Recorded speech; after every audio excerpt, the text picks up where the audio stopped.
નમસ્કાર. 6 class history NCERT chapter 8નો આગળનો topic છે વ્યાપાર તેમજ વ્યાપારીઓ. આપણે ઉત્તરી કાળા પોલિશવાળા વાસણો વિશે જોયું. તે ખૂબસૂરત વાસણો ખાસ પદ્ધતિથી તેની કટોરીઓ અને થાળીઓ આપ મહાદ્વીપના ઘણા બધા સ્થળોએથી મળી છે. અહીંયા પ્રશ્ન એ થાય છે કે આ જગ્યા ઉપર આ વાસણો કઈ રીતના પહોંચતા હશે. અનુમાન લગાવવામાં આવે છે કે જ્યાંથી આ બનતા હતા ત્યાંથી વ્યાપારી તેને લઈને અલગ અલગ જગ્યા ઉપર વેચતા હતા. દક્ષિણ ભારત સોનું, મસાલા, મરી, કિંમતી પથ્થરો માટે પ્રસિદ્ધ હતું. પછી મરીની રોમન સામ્રાજ્યમાં એટલી બધી માંગ હતી કે તેને બ્લેક ગોલ્ડ કાળા સોના તરીકે ઓળખવામાં આવતું. વ્યાપારી આ સામાનને સમુદ્રી જહાજો અને જમીની રસ્તાઓથી રોમ સુધી પહોંચાડતા હતા. દક્ષિણ ભારતમાં અનેક રોમન સોનાના સિક્કાઓ પ્રાપ્ત થયા છે. તેનાથી અંદાજ લગાવવામાં આવે છે કે તે સમયે રોમ સાથે ખૂબ જ સારો વ્યાપાર ચાલી રહ્યો હતો. તમે જણાવી શકશો કે તે સિક્કા ભારતમાં ક્યાં અને કેવી રીતે પહોંચ્યા હશે. વ્યાપારથી જોડાયેલી એક કવિતા આપવામાં આવી છે જે સંગમ સાહિત્યમાં લખેલી છે. આ કવિતા પૂર્વી સમુદ્ર તટ પર સ્થિત પુહાર નામના બંદર પર લઈ જવામાં આવતા માલ સામાનનું વર્ણન કરે છે.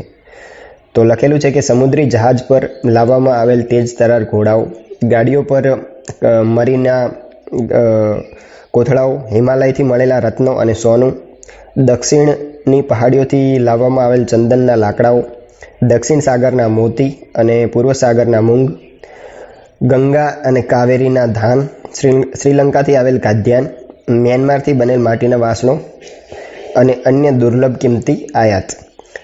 તો કવિતામાં અલગ અલગ ચીજ વસ્તુઓ આપેલી છે. તમારે તેનું લિસ્ટ બનાવવા માટે કહેવામાં આવ્યું છે. વ્યાપારીઓએ કેટલાય સમુદ્રી રસ્તાઓ શોધ્યા હતા.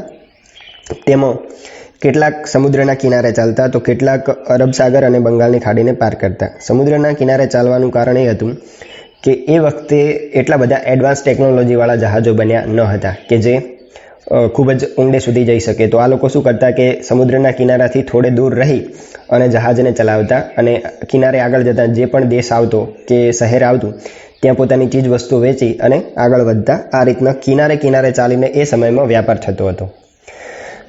તે સિવાય નાવિકો ચોમાસાની જે મોન્સૂની હવા છે તેનો ફાયદો ઉઠાવીને પોતાની યાત્રા ઝડપથી પૂરી કરી લેતા.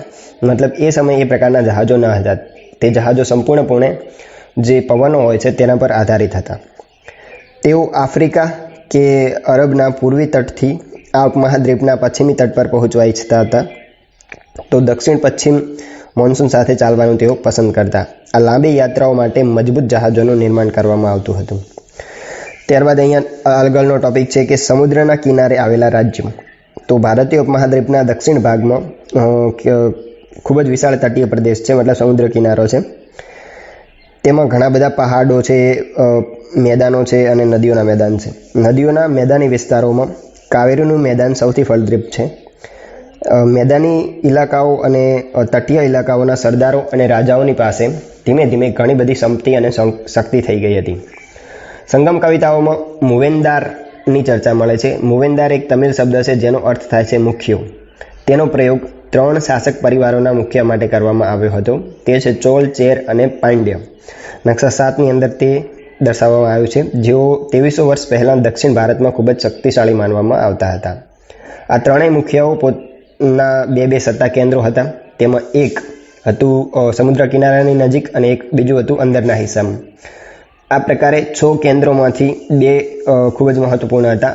એક ચોલોનું જે બંદર હતું તે પુહાર કે કાવેરીપટ્ટનમ અને બીજું પાંડ્યોની રાજધાની મદુરાઈ. આ મુખ્ય લોકો નિયમિત કર લેવાને બદલે ઉપહારોની માંગ કરતા. ક્યારેક ક્યારેક તેઓ સૈનિક અભિયાનો પર પણ નીકળતા અને આજુબાજુના વિસ્તારોમાંથી ટેક્સ વસૂલ કરતા.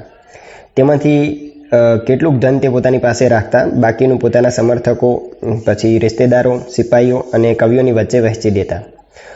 અનેક સંગમ કવિઓએ તે મુખિયાઓની પ્રશંસાઓમાં કવિતાઓ લખી છે, જે તેમને કિંમતી ઝવેરાત, સોનું, ઘોડા, હાથી, રથ કે સુંદર કપડાઓ આપતા હતા.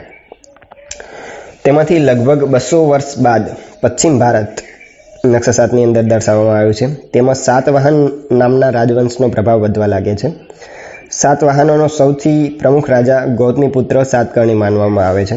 તેના વિશે આપણને તેની માં ગૌતમી બલશ્રી દ્વારા દાનમાં કરવામાં આવેલ એક અભિલેખથી ખ્યાલ આવે છે.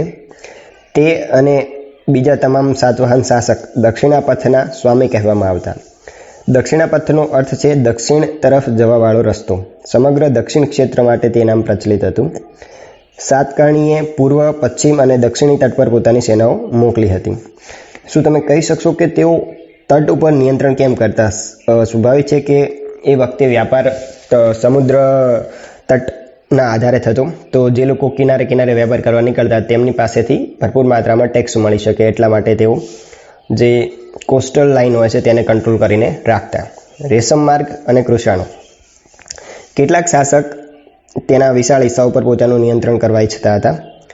કોના? રેશમ માર્ગના. કારણ કે તે રસ્તા ઉપર જે વેપારીઓ વ્યાપાર કરતા તેમની પાસેથી કર મળતો અને મોંઘી કિંમતી ભેટ સોગંદો પણ પ્રાપ્ત થતી હતી. તેના બદલે આ શાસકો તે વેપારીઓને પોતાના રાજ્યમાં જતી વખતે જે લૂંટારો હોય છે તેનાથી આક્રમણથી સુરક્ષા કરતા. સિલ્ક રૂટ પર નિયંત્રણ રાખવાવાળા શાસકોમાં સૌથી વધુ ફેમસ હતા કૃષાણો.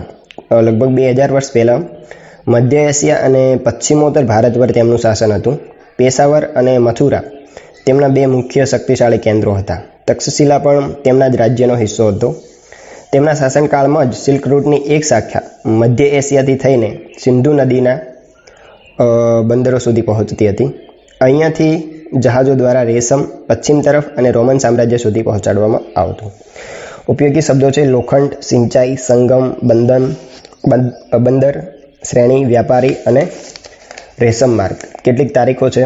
આપણા ભારતીય ઉપમહાદ્વીપમાં લોખંડના પ્રયોગની શરૂઆત 3000 વર્ષ પહેલાં. લોખંડના ઉપયોગમાં વધારો આહાત સિક્કાઓ 2500 વર્ષ પહેલાં. સંગમ સાહિત્યની રચના 2300 વર્ષ પહેલાં. અરિકામેડુ બંદર 2200 થી 1900 વર્ષ પહેલાં. રેશમ બનાવવાની કળાની શોધ 7000 વર્ષ પહેલાં. ચોલ, ચેર અને પાંડ્ય 2300 વર્ષ પહેલાં. રોમન સામ્રાજ્યમાં રેશમની વધતી માંગ 2000 વર્ષ પહેલાં. કૃષાણ શાસક કનિષ્ક 1900 વર્ષ પહેલાં. ફાહિયનનું ભારતમાં આગમન 1600 વર્ષ પહેલાં. યુએનસાંગની ભારત યાત્રા. અપ્પારની શિવ સ્તુતિની રચના લગભગ 1400 વર્ષ પહેલાં.